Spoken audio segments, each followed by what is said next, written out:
இந்த வீடியோவை உங்களுக்கு வழங்குவோர் மாலை முரசு செய்திகள் தொலைக்காட்சியின் படிப்போம் ஜெயிப்போம் உயர்கல்வியை தேர்ந்தெடுப்பதில் உள்ள சந்தேகங்களை தீர்க்கும் நிகழ்ச்சி தினமும் மாலை 5 மணிக்கு. வணக்கம். மாலை முரசு செய்திகளை விரிவாக பார்ப்பதற்கு முன் தலைப்புச் செய்திகளை பார்க்கலாம். இன்று முதல் அடுத்த 3 நாட்களுக்கு மாவட்ட வாரியாக பாமக நிர்வாகிகளை சந்திக்கிறார் அன்புமணி ராமதாஸ். சென்னை பனையூர் அலுவலகத்தில் நடைபெறும் நிகழ்ச்சியில் புதிய உறுப்பினர் அட்டைகள் வழங்கப்பட உள்ளதாகவும் தகவல்.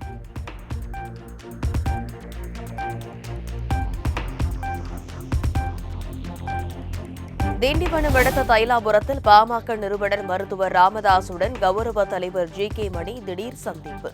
முக்கிய நிர்வாகிகளுடன் இன்று அன்புமணியை சந்திக்க உள்ள நிலையில் அடுத்த நகர்வு குறித்து முக்கிய ஆலோசனை.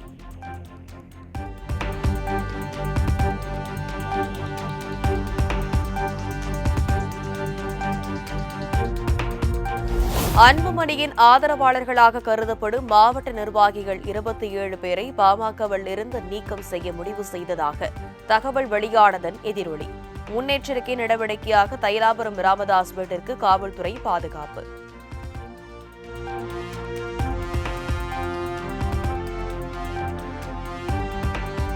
முதலமைச்சர் மு.க.ஸ்டாலின் சேலம் மாவட்டத்தில் ஜூன் 11, 12 ஆகிய தேதிகளில் கள ஆய்வு செல்கிறார்.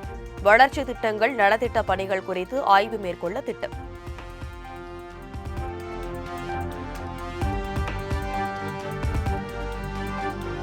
ஓய்வு பெற்ற IAS அதிகாரி அலாவுதீன் தலைமையில் 6 பேர் கொண்ட 7வது மாநில நிதி ஆணையம் அமைப்பு. மாநில அரசு வழங்கிட வேண்டிய நிதி பகிர்வு குறித்த பரிந்துரைகளை நிதி ஆணையம் வழங்கிடும் என்றும் தமிழக அரசு அறிவிப்பு.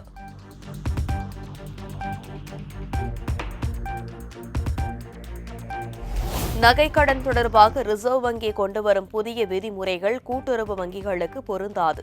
கூட்டுறவுத்துறை அமைச்சர் பெரிய கருப்பன் விளக்கம்.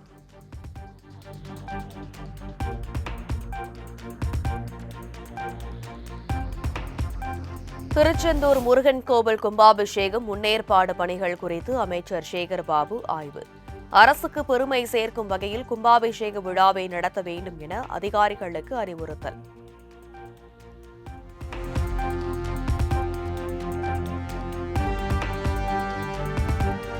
பெண்கள் வாழ தகுதியற்ற மாநிலமாக தமிழ்நாடு உருமாறியுள்ளதாக பாஜக மாநில தலைவர் நயினா நாகேந்திரன் காட்டம். முதலமைச்சர் மு.க.ஸ்டாலின் தனது துருப்பிடித்து போன இரும்பு கரத்து பழுது பார்க்க வேண்டிய நேரம் இது எனவும் விமர்சனம்.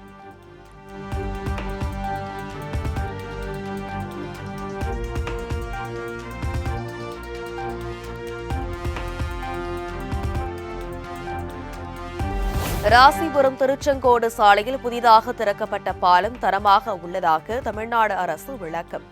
பாலத்தின் தரம் குறித்து சில சமூக விரோதிகளால் தவறான செய்திகள் பரப்பப்படுவதாகவும் குற்றச்சாட்டு.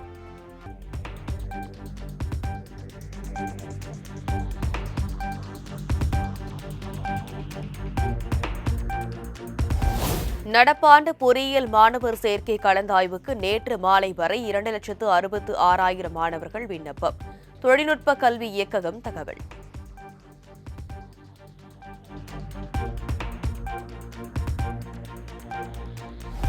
அரசு ஊழியர்கள் மகப்பேறு விடுப்பனை தகுதிக்கான பருவகால கணக்கெடுப்பிற்கு எடுத்துக்கொள்ள அனுமதி. மகப்பேறு விடுப்பு குறித்து தமிழ்நாடு அரசு புதிய அரசாணை வெளியீடு.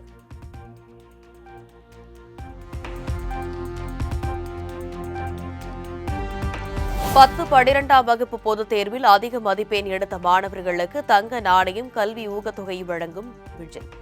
செங்கல்பட்டு மாவட்டம் மாமல்லபுரத்தில் இன்று நடைபெறும் நிகழ்ச்சியில் மாணவர்களை விஜய் கௌரவிக்கிறார்.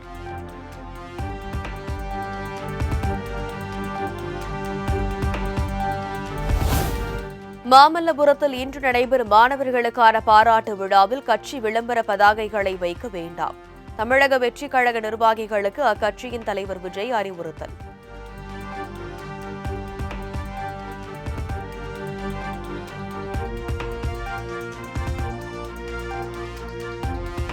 போக்குவரத்து ஊழியர்களுக்கு 2023 செப்டம்பர் 1 முதல் அடிப்படை ஊதியத்தில் 6% உயர்த்தி வழங்க ஒப்புதல்.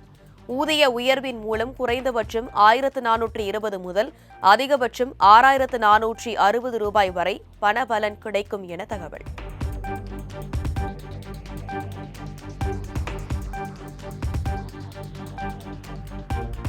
மே 31 ஜூன் 2ஆம் தேதி கவரப்பேட்டை கும்மிடிப்பூண்டி யார்டில் பராமரிப்பு பணிகள் நடைபெற உள்ளதால் ரயில் சேவையில் மாற்றம். 2 நாட்களும் ரத்து செய்யப்படும் புறநகர் ரயில்களுக்கு பதிலாக கூடுதல் சிறப்பு புறநகர் ரயில்கள் இயக்கப்படும் என தெற்கு ரயில்வே அறிவிப்பு.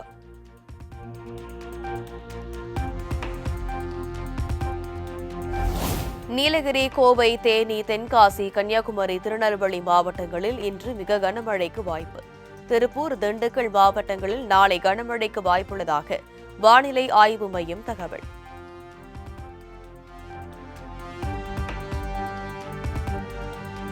காற்றழுத்த தாழ்வு மண்டலம் எதிரொலியாக சென்னை, கடலூர், நாகை உட்பட 7 துறைமுகங்களில் 1ஆம் எண் புயல் கூண்டு ஏற்றம். பாம்பன், தூத்துக்குடி துறைமுகங்களில் 3ஆம் எண் புயல் கூண்டு ஏற்றம்.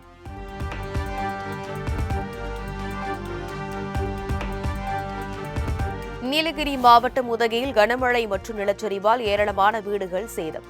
சுவர் இடிந்து முற்றிலும் சிதிலமடைந்துள்ளதால் பொதுமக்களின் இயல்பு வாழ்க்கை பாதிப்பு.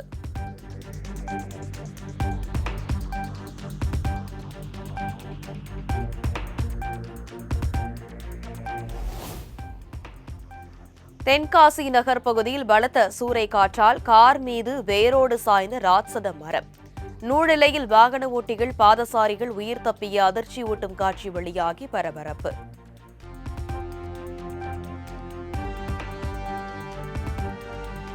கன்னியாகுமரி மாவட்டத்தின் பல்வேறு பகுதிகளில் பலத்த காற்றுடன் பெய்த கனமழை. தாழ்வான பகுதிகளில் மழைநீர் தேங்கியுள்ளதால் பொதுமக்களின் இயல்பு வாழ்க்கை பாதிப்பு.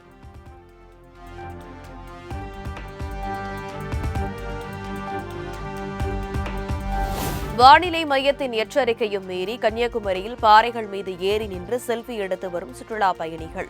படகுகளில் பயணிக்க போதிய பாதுகாப்பு ஏற்பாடுகள் செய்து தரப்படவில்லை என்றும் புகார்.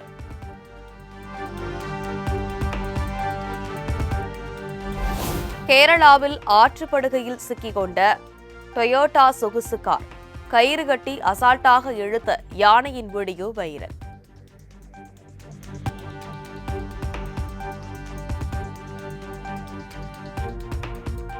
கேரள மாநிலத்தில் பெய்து வரும் கனமழையால் அதிரப்பள்ளி அருவியில் ஆர்ப்பரித்து கொட்டும் தண்ணீர். கரை புரண்டு காட்டாற்று வெள்ளம் ஓடுவதால் கரையோர மக்களுக்கு எச்சரிக்கை.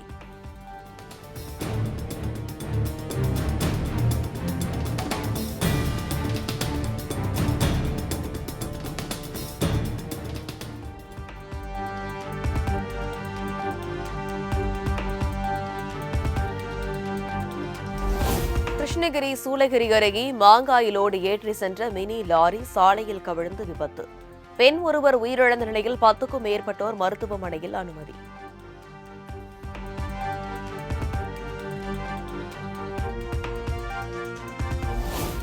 பொள்ளாச்சி அடுத்த சூளக்கல் கிராமத்தில் அமைந்துள்ள மாரியம்மன் கோயில் தேர் திருவிழா கோலாகலம்.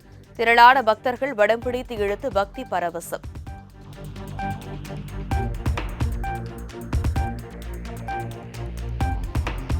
பாகிஸ்தானுக்கு இன்னும் பெரிய சேதத்தை ஏற்படுத்தியிருக்க முடியும் என்றாலும் கட்டுப்பாடுடன் நடந்து கொண்டோம். வலிமையையும் கட்டுப்பாட்டையும் உலகிற்கு ஒருங்கே உணர்த்தியிருப்பதாக பாதுகாப்புத்துறை அமைச்சர் ராஜ்நாத் சிங் பெருமிதம்.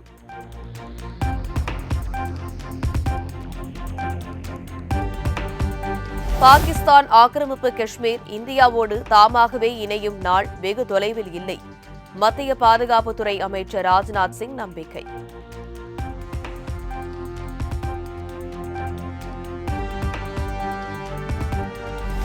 பாகிஸ்தான் தாக்குதலில் பாதிக்கப்பட்டுள்ள பூஞ்ச், ஜம்மு பகுதி மக்களுக்கு மத்திய அரசு உடனடியாக நிவாரணம் வழங்க வேண்டும். பிரதமர் மோடிக்கு மக்களவை எதிர்க்கட்சித் தலைவர் ராகுல் காந்தி கடிதம்.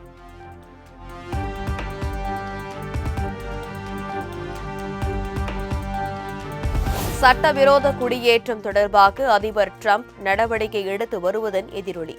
அமெரிக்காவில் இருந்து ஜனவரி மாதம் முதல் சுமார் 1080 பேர் நாடு திரும்பியுள்ளதாக மத்திய வெளியுறவுத்துறை அமைச்சகம் தகவல்.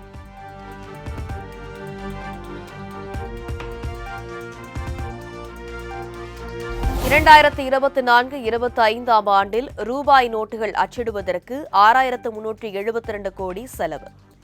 2 மற்றும் 5 ரூபாய் நோட்டுகள் அச்சிடும் பணிகள் நிறுத்தப்பட்டுள்ளதாகவும் RBI தகவல்.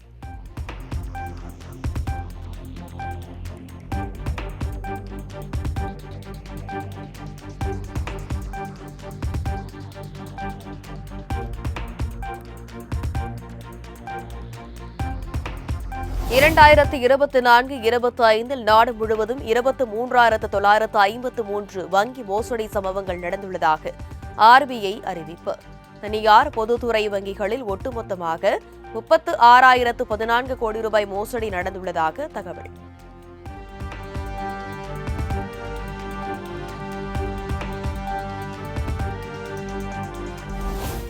தென்கொரியா போகாங்கில் இருந்து புறப்பட்ட P-3 அந்நாட்டு கடற்படை விமானம் விழுந்து நொறுங்கியது.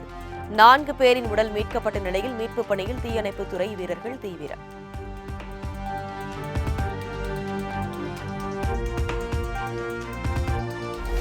காசா பகுதியில் பொதுமக்களை குறிவைத்து தாக்குதல் நடத்துவதை ஏற்க முடியாது. இஸ்ரேல் ராணுவ நடவடிக்கைகளுக்கு ஐரோப்பிய ஒன்றியம் கடும் கண்டனம்.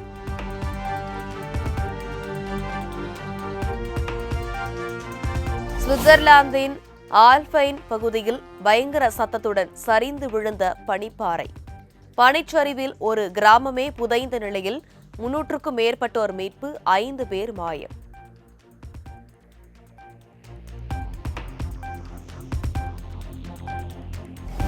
கமல்ஹாசனின் கருத்துக்கு எதிர்ப்பு தெரிவிப்பவர்கள் கன்னட மொழிக்கு என்ன செய்துள்ளீர்கள் என நடிகர் சிவராஜ்குமார் கேள்வி. சர்ச்சை எழும்போது குரல் எழுப்பாமல் எப்போதும் கன்னட மொழியை ஊக்குவிக்க வேண்டும் எனவும் கருத்து.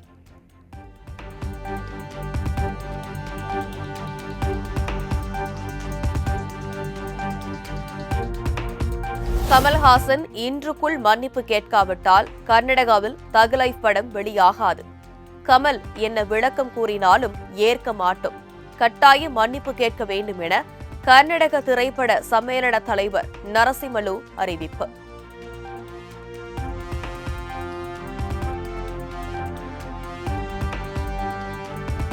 நடப்பு IPL போட்டியின் இறுதிப் போட்டிக்கு அடியெடுத்து வைத்தது ரஜத் பட்டிதார் தலைமையிலான ராயல் சேலஞ்சர்ஸ் பெங்களூரு அணி.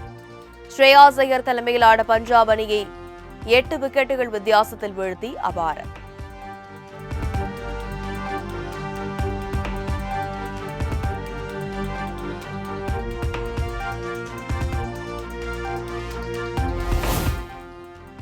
IPL பிளே ஆஃப் போட்டியை 60 பந்துகள் மீதமிருக்க வென்று வரலாறு படைத்தது RCB.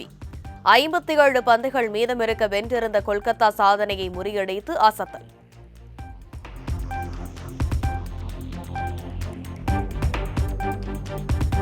ஒன்பது ஆண்டுகளுக்கு பின் இறுதிப் போட்டிக்குள் நுழைந்தது ராயல் சேலஞ்சர்ஸ் பெங்களூரு அணி.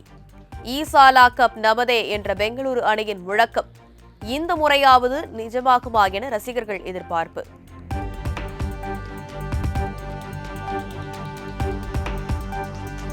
இன்று நடைபெறவுள்ள எலிமினேட்டர் போட்டியில் குஜராத், மும்பை அணிகள் பல பரீட்சை. போட்டியை வெல்ல இரு அணி வீரர்களுக்கு தீவிர பயிற்சி.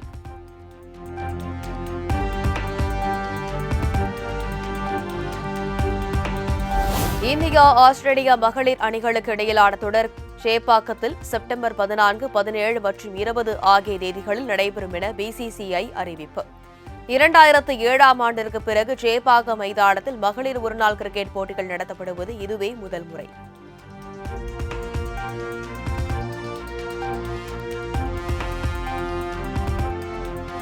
வெஸ்ட் இண்டீஸ் அணிக்கு எதிரான முதல் ஒருநாள் போட்டியில் இங்கிலாந்து அணி அபார வெற்றி.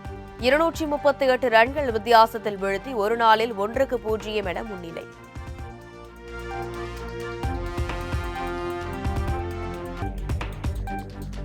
நார்வே செஸ் போட்டியில் 3வது சுற்றில் தனது முதல் வெற்றியை பதிவு செய்தார் உலக சாம்பியன் குகேஷ். தனது பிறந்த நாளில் அமெரிக்காவைச் சேர்ந்த ஹிகரு நகமுராவை தோற்கடித்து அசத்தல்.